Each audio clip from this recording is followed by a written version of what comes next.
ধানকে যিনি বলেছেন তার পার্সোনাল ওপিনিয়ন, যে কোনো মানুষ তার ওপিনিয়ন দিতেই পারে, বাট আমি বলবো যে এই উইকেটটা কিন্তু যে 200 আমরা 7 রান করেছি, এই রানটা হয়তো 240-50 থাকতে পারতো। হারের বৃত্তে ঘুরপাক খাওয়া ওয়ানডে দল পরম আরাধ্য জয়ের দেখা পেয়েছে শেরেবাংলা জাতীয় স্টেডিয়ামে ফিরে। তবে উইকেট নিয়ে সমালোচনায় সে জয় অনেকটাই আড়ালে। কালো মাটির উইকেটকে অনেকে বিদ্রূপ করে ডাকছেন ধান ক্ষেত। সামাজিক মাধ্যমে মুশফিকুর রহিমের ব্যঙ্গাত্মক পোস্টেও পিচ নিয়ে আক্ষেপ স্পষ্ট। নাজমুল হাসান পাপনের আমলেও ব্যাপক সমালোচিত ছিল মিরপুরের পিচ।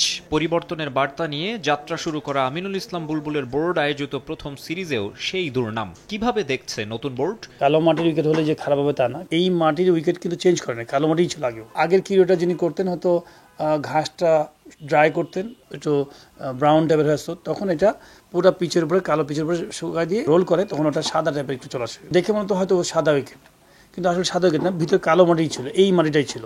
নেগেটিভ জিনিসটা সোশ্যাল মিডিয়াতে হোক, মিডিয়াতে প্রচার করতে খুব বেশি পছন্দ করি। আফগানিস্তানের সাথে বাংলাদেশ টিম হেরে আসছে, এই মুহূর্তে আপনি হোম অ্যাডভান্টেজ আপনি তো নিবেনই। ওয়েস্ট ইন্ডিজের সাথে সিরিজটা জিতাটা খুব ইম্পর্টেন্ট। ওয়ার্ল্ড কাপে যদি আপনি খেলতে চান, সুপার 8-এ যদি ঢুকতে চান, তখন কিন্তু এই উইনিংগুলোও কিন্তু আপনার পয়েন্টস কাউন্ট হবে। বিতর্কিত গামিনী ডিসিলভার পর নন্দিত কিউরেটর টনি হেমিং এর তত্ত্বাবধানেও সেই স্লো উইকেট। এমন পিচে হোম সিরিজ খেলে আইসিসি বা এসিসির ইভেন্টে গিয়ে ভরাডুবির ঘটনা অতীতে হয়েছে বহুবার। তাই প্রশ্ন জাগে, বিশ্বকাপে সরাসরি কোয়ালিফাই করেও বা কি লাভ? আসরে গিয়ে তো প্রতিবার সেই হতাশার গল্পই লেখে দল। ইমপ্রুভও করতে হবে, যেন আমি অ্যাওয়ে ম্যাচে কিন্তু এরকম উইকেট পড়বে না, ফ্ল্যাট ট্র্যাক পড়বে বা গ্রাসি করবে, ঠিক আমার আগে থেকে ওরকম প্ল্যান হবে যে আমি যেন ওরকম ট্র্যাকে প্র্যাকটিস করে যেন আমরা যেতে পারি। পঞ্চপাণ্ডবের সময় আর যাই হোক ওয়ানডেতে লড়াই করতো বাংলাদেশ, কিন্তু এখন যেন 50 ওভার ফরম্যাটটা বুঝেই উঠতে পারছে না। বিশেষ করে ব্যাটিং ইউনিটের পারফরমেন্স ভয়াবহ।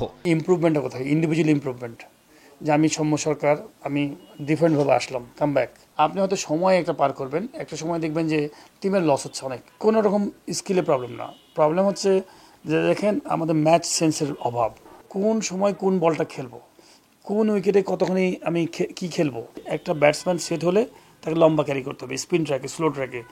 নতুন ব্যাটসম্যান আসা মানে ডেঞ্জার। ব্যাটসম্যানদেরকে একটু পজিটিভ অ্যাটিটিউড থাকলে ভালো, স্ট্রাইক রেটটা একটু বেটার করা উচিত ছিল। মিরাজের দলের সাম্প্রতিক পারফরমেন্স হতাশ করেছে সবাইকে। তবে বিসিবি পরিচালক বলেন, বিমানবন্দরে ক্রিকেটারদের উপর চড়াও হওয়ার যে ঘটনা ঘটেছে তা মোটেও কাম্য নয়। এটা আসলে ভালো না। একজন খেলোয়াড়, ন্যাশনাল টিমের প্লেয়াররা যখন হেরে আসছে, কোনো খেলোয়াড়ই আমার কাছে মনে হয় চায় না যে আমি খারাপ খেলে আসি। মাকসুম আলম খান, সময় সংবাদ, ঢাকা।